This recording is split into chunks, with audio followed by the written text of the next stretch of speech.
Bumford.com.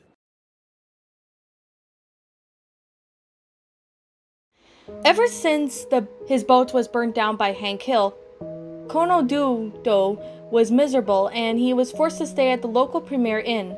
As nice as the hotel was every evening, Sir Lenny Henry would come down to Dodo's room unannounced. "There is nothing nicer than a great day's of sleep," Lenny Henry would say to Dodo as groaned violently while trying to get some sleep.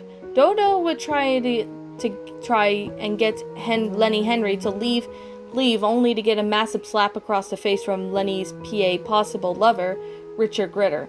Gritter would then cry, "This is big time." But it wasn't going to cut it. Colonel Dodo needed a new boat, and he needed one fast. He tried looking one on Craigslist, but he did not like any of the look of the boats he had on there. He desired something far more character and something which relieved to his previous boat. One horrible rainy Sunday morning at the Premier End, Colonel Dodo was browsing through the newspaper and saw an advertisement for a massive boat going for sale over in Empire Bay. It was even bigger and better than the boat which Hank Hill had destroyed. The person selling for the boat was named Captain Kitty and demanded a whole lot of steak and peas in exchange for the ship. Dodo was finally fully convinced at this, but was warned off by announced Captain Hook as well as the first mate Peck Fix. "It's not what I want the boat, Hook. I need it," Dodo cried as Peck replied with, "Is that supposed to be a secret code, or is that just some simple mathematics?"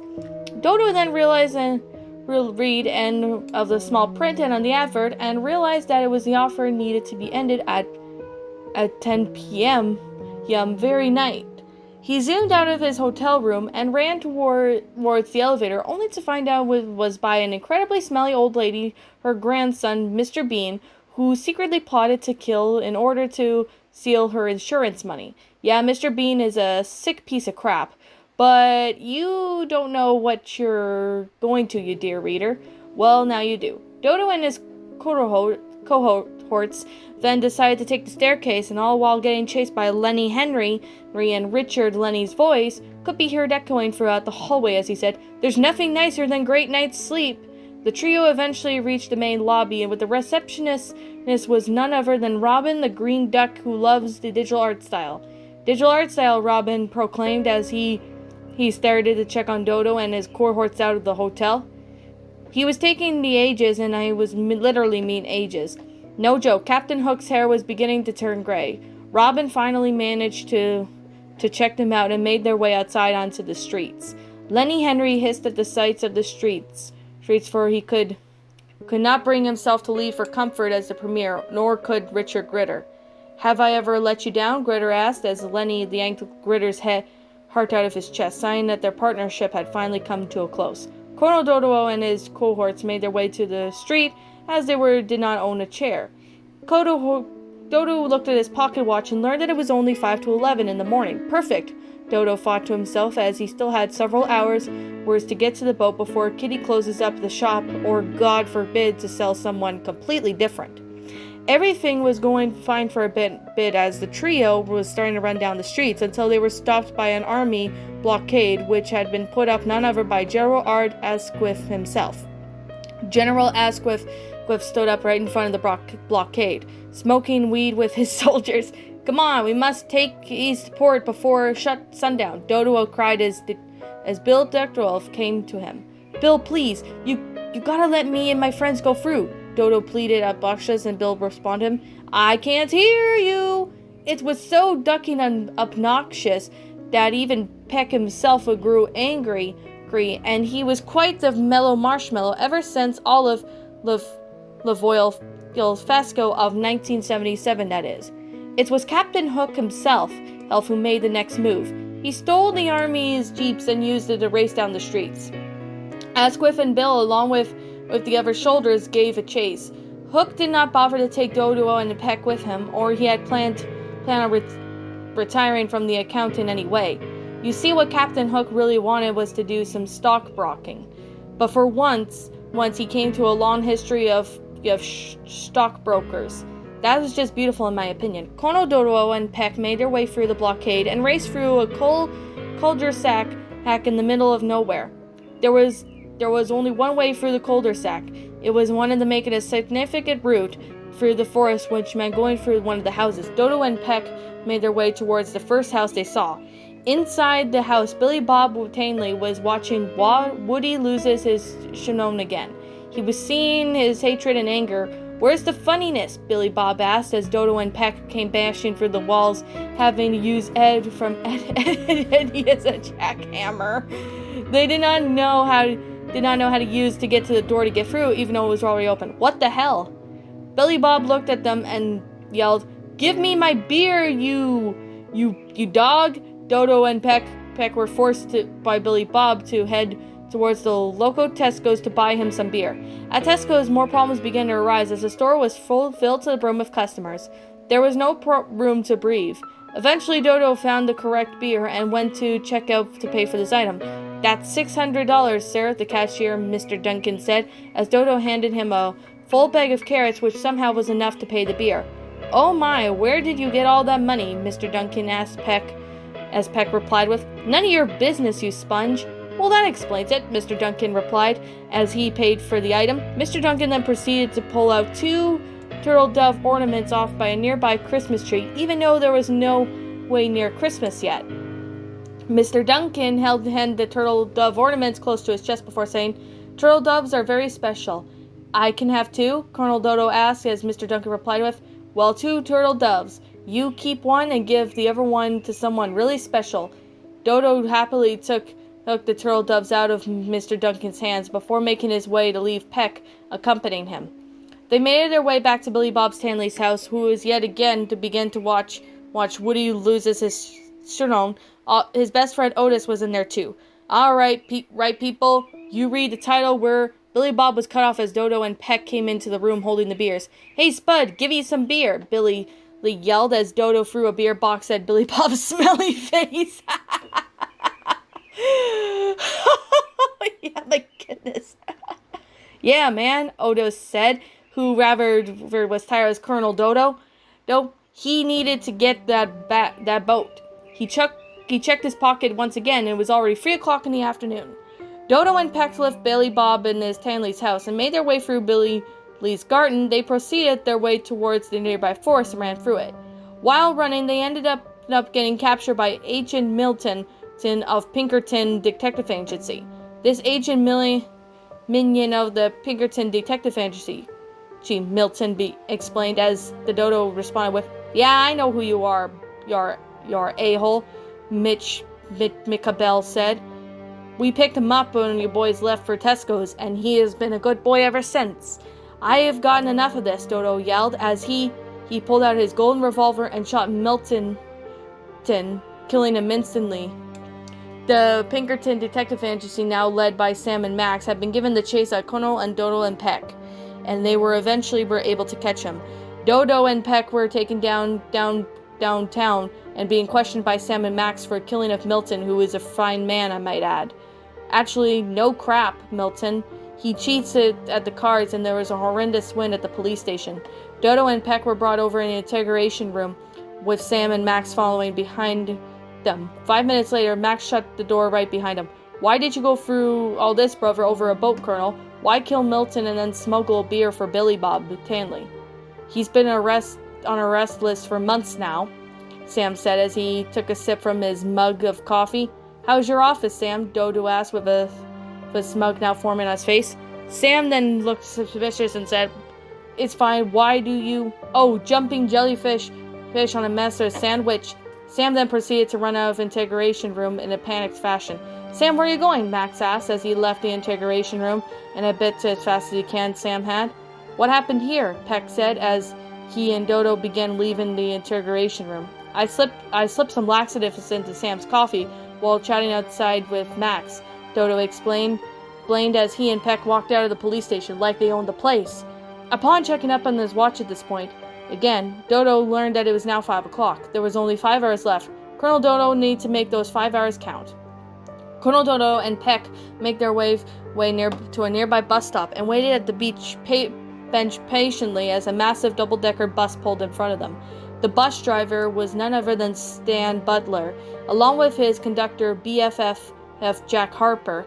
Dodo and Peck managed somehow to find 2 empty seaters that, despite on the bus being full, incredibly smelly.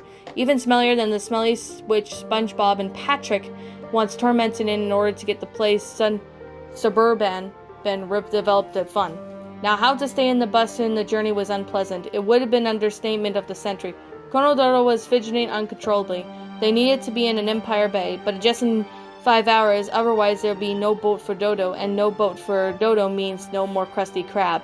We all know what that means, did we, reader? Oh, shut up, of course we do. Of course we do. Well, I do anyways. The bus eventually came to an abrupt halt, and Stan had to pick up his mother, Miss Butler.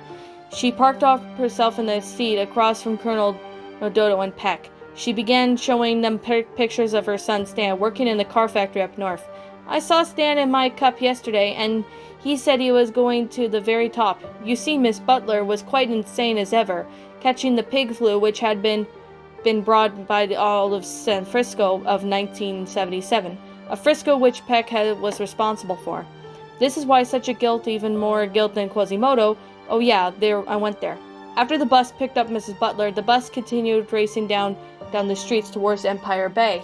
Grimace was kicking King Dodo's chair and asked Ronald, "Where are the McNugget buddies so scared?" "Because we're chicken," the McNuggets proclaimed as Abraham Folks, who sat on the seat behind them, and cried, "Stop telling me that joke, it's getting old." Ronald then began beating Folks senselessly with a stick and yelled, "Oh, you don't want to be a chicken on Halloween." Colonel Dodo proceeded to stand up and sit by the button. He nodded and he wanted to get off the bus, which was the last thing he did. Colonel Dodo and Peck practically leaped off the bus and watched it drove down the streets, only to then get hit by a train whose driver was too busy drinking hot chocolate with the waiters who was still romantically involved with. That's quite a load if I say so myself. Anyways, Colonel Dodo and Peck then proceeded to walk down the streets again, and they walked past a busy restaurant called Horror of Chum. Dodo and Peck were pulled inside the neck by the manager. The manager was incredibly fat and smelly, like the known man as the coachman. He used to drive back in the 1940s until he lost his license after crashing the bus into a stationary's house while he was having his breakfast. The coachman was forced Dodo and Peck to sit down on one of his tables and gave them the menu. "Sir, we really need to be getting going. I got to go to the Empire Bay before 10 o'clock or else." The coachman then yelled, "You've had fun, now pay for it." He threw the menu on the table in front of them. The food was horrible. There was nothing in the menu which Dodo liked. Same applied for Peck.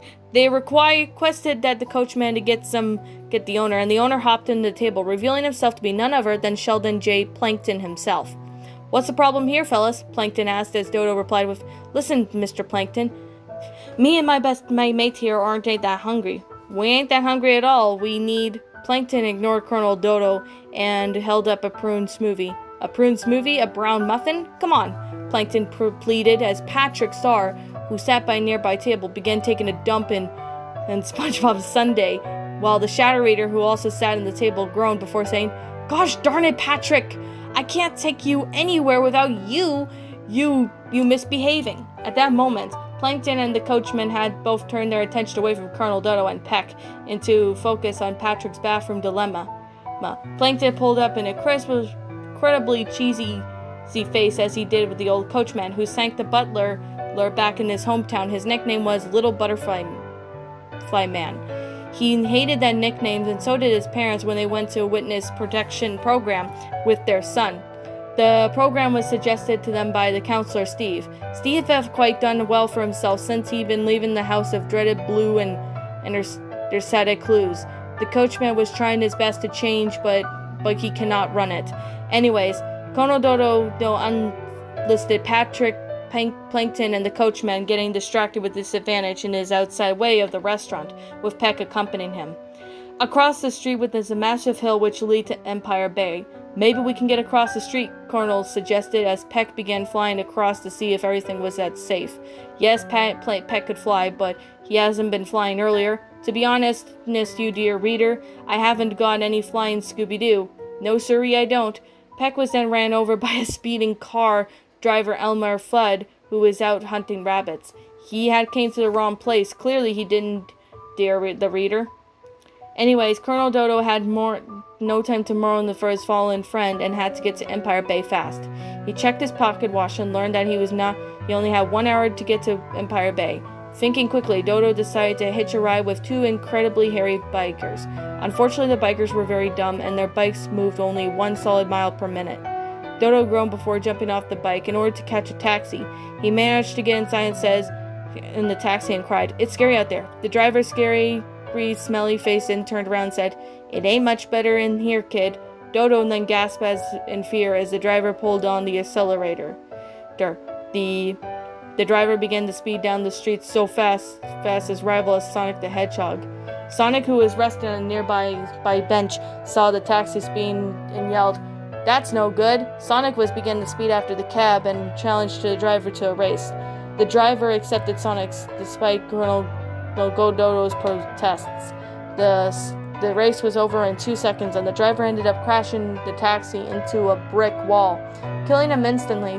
Colonel Dodo somehow was unaffected by the crash, and he made his way out of the broken taxi. He realized that it was in Empire Bay, but he realized it's something else. He did not know where exactly in Empire Bay the sale would be taking place, so he decided to ask a local for directions. The local was none other than Joe Barbero, who said, "You got your grubby mitts all over my coat? I made a fortune for this thing." Joe proceeded to explain about the sale that was happening over in Greenfield, and if Dodo could like Joe for a fit, Dodo would gladly accept it, and Joe drove him to Greenfield. The sale was taking place on the park. Upon arriving at the park, Dodo found what seemed to be already several people bidding on the boat. In fact, there were so many people there, Captain Kitty had to be protected by a bodyguard who was none other than Rat himself. Colonel Dodo attempted to nudge his way in front of the piece to get his beard, only to get punched in the chest by Rat. "Wait your turn," Rap screamed at the top of his lungs while whistling it for some wacky, waving, inflatable tube man. Dodo then placed his bid on the promised governor of France City, Juan Francisco. "Valdez, I have been waiting for all my life for this boat, and you keep me waiting ain't a common criminal." Valdez barked as he got the keys and then the boat and handed over him. "No," Colonel Dodo cried as he fell on the floor and began crying a bucket of tears. He cried so much that he created a massive flood. Luckily, Rat found a drain pipe and pulled himself, allowing all the water to leave. But no one was hurt, thankfully. Well, except for old Joe on Francisco Valdes, who was drowned in the flood. Valdez was never a great swimmer. In fact, he blamed his mother for. His mother was quite overbearing and wanted Valdez to scrub the floors in Hyrule, just like Valdez's father would like him to do so. Yes, dear reader, the king of Hyrule is Valdez's father. Plot thickens. Colonel Dodo continued quietly sobbing as someone felt him tap his shoulder. He turned around and came face to face with Captain Kitty, who handed him the keys to the boat. "What's this?" Colonel Dodo asked, as Kitty replied with, "You've helped so many people today, Colonel. Now it's time to give this community a little back." "You really mean it?" Dodo asked as some kind of Maurice. "No," Mario said, as Kindle replied with, "I'm only giving you the keys because Valdes died, and you're being the second largest bidder. That makes you the eligible owner of this boat." Colonel Dodo looked at the keys and held them tightly in his feathers. His face was meanwhile remained impassive. Captain Kitty looked at the puzzle and said, "What's the matter, Dodo?" It was Squidward, the cashier of the Krusty Krab, who answered, "I may know who. After the journey you and your pals went on, and you realized that you didn't need the ship after all." Dodo laughed as he snatched the keys out of the kitty's hands. "I was just going to tell the kitty that this fly is down." Dodo then looked at the keys and proclaimed, "But I got the best boat in the world, boys. This is the greatest day of my life." Colonel Dodo then proceeded to leap in the air, and the song Ocean Man played on there by radio. The Tennessee playing the radio would have been preferred as Ocean Drive to play during this emotional moment, as manager Mickey C had advised him against his. So that concludes our little tale. We learned a lot, didn't we, dear reader? We learn the values about friendship and trials and distributions. Dodo, though, will just go on with his precious boat. How could we never get a ride of a bus with Ronald McDonald? Never. As our little tale draws close to an end, we have to wonder, how long will it be till the sequel? Well, it depends on the box office. Now go outside, make me a steak, cause let me tell you, I'm the one hungry for a son of a gun. And that, my little pretties, was Colonel Dodo's Bad Day. I guess you could kind of say it's a Peter Pan funny pasta. I guess you could kind of say that. Well, here's the thing. I don't remember seeing Peter Pan, the Disney one. I think I saw it a long time ago when I was younger. But I honestly can't remember, when and where I saw it. I might have saw it when I was like a young kid, but probably just don't remember it. But other than that, let's begin. This was written by one of my good friends, Matthew Bumford. I want to thank you, Matthew Bumford, for sending me the link to this story. And since I'm going to give, some of the pastas that I read in the past a second chance, because one of them was a rant, I am willing to give him a second chance at reading them. So, because first of all, I did not know him at the time, and yeah, let's just begin with this review. I found this one to be a really funny pasta. I had to keep myself from laughing because it was just so silly and it was just awesome. I could definitely say that Matthew Bumford, you did a really awesome job with this funny pasta. There was definitely time and effort put into the story, which, here's the thing I'm going to say. I don't understand why Korean pastas now these days are not as good as they used to be. I don't understand why it's the case, but for some reason, a lot of Korean pastas now these days are just not great. Unless they're written by me, most times, Shadow Reader, or even Skyrunner at that. But I could definitely say that this one was actually really good. It was very enjoyable. I found the concept itself to be rather nice. The storyline was amazing. The flow of the story was just awesome. And I could definitely say that, Matthew Bumford, that you did a very good job. That I can guarantee you that you did an awesome job with this pasta. Now, before anyone else begins with questioning me, is there anything negative that I do have to say about this story? I'm going to be completely honest. No, there's nothing negative about this story. And I can definitely say, Matthew Bumford, that you did an awesome job with this pasta. It was amazing. It was funny. I really enjoyed it. And I highly recommend you do more of these, because I would love to see more of these one day. And the fact where we see Patrick and basically Colonel Dodo is trying to look for a boat for Captain Hook, I think that's what it is. And then, stuff starts going on, and, Colonel Dodo seems to be in the thick of it, and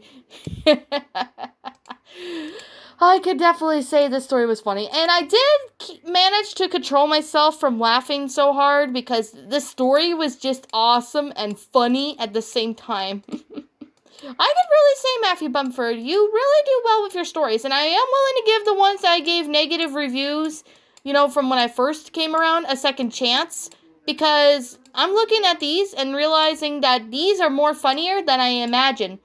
And this story was actually really good. And I can definitely say that you'd put a lot of effort into the story, and that's the very most important thing. Everyone, I'm going to be honest right now, if you're going to write a Lost Episode creepypasta or whatever, here's what I want you to do. I want you to put as much time and effort as you can into your stories. That way your story will be even though it might not be as good as you expected it, but at least it would be something. That I can definitely really say about it. But other than that, this story was actually really enjoyable. Now, I think there were maybe one or two grammatical errors I did spot, so it was kind of why I was struggling to, read a little bit. But other than that, this one was actually a really good story, and I highly recommend you check out some of Matthew Bumford's stories. They're on Goshia Wiki. Usually I don't go on that site, but I only go on it because that's where Matthew Bumford posts his stories. And I will only go on Goshia Wiki if any of my fans have wrote stories there for me. But other than that, I try to avoid it because we all know Goshia Wiki is just completely garbage. I'm going to be 100% honest. But if you like the wiki, that's fine. But I'm just being honest that the Goshia Lost episode wiki is just completely garbage. I don't understand why these pastas can't, those pastas can't be as good as Matthew Bumford's or Skizma's or even the Dark Cats. The Dark Cats The Dark Cats creepypastas are good too. I can definitely say that. Okay. I think I'm trying to keep the review as short as I can, but let me wrap up this review and then we'll be, yeah. And like I'm going to say, and like I'm always going to continue to say, this is simply my own personal opinion, and if you disagree with me, that's fine too. We're all entitled to our own opinions regards to these creepypastas, and this is simply my own personal thoughts. My final rating of this story would have to be a 10 out of 10. It's a great funny pasta, great concept. Storyline was awesome. I love all the characters that are in there. Was just flat out perfect. Everything with the storyline, like the flow and everything about it was just amazing. I could definitely say right now, Matthew Bumford, that you did a really good job at this story, and I highly recommend you write more stories like this, because I would love to see more stories by you, and I will be rereading your stories whenever I get the chance to, because, I got, other stories that I want to re-narrate, so, yeah. I will re-narrate one of your stories, hopefully maybe this coming week if I can. If not, I will do it sometime next week or something like that. But anyways, what did you all think about this funny pasta? Did you all enjoy it? Did you not? Also, what would we have done personally to help make this story a lot better? Leave me know what your thoughts are down in the comment section down below. I'm the channel Linus. Thank you so much for watching today's episode. And if you're brand new here to this channel, be sure to like, comment, and subscribe because I make brand new videos every single day. Don't forget to ring the notification bell for when I upload, so you guys will get, notifications to my next uploads. And like always, please roll the outro because I'm out of here, and I will be seeing you all in the next video. Bye-bye! Why, hello there, my little pretties. It's me, the Shadow Lioness. I hope you all enjoy my video of creepypasta. So, without further ado, if you liked the video, please leave a like. And if you want to survive my cave of terror, please hit the subscribe button down below. Leave a comment in the comment section down below. Donate to my Patreon when you can. And the only way you're going to survive me in the cave is you're going to have to sub to me and press the bell for notifications so you'll get to know when I upload. Well, without further ado, my little pretties, I'll see you in the next video. Sweet dreams, my little pretties, and I hope in the next night I will traumatize you more.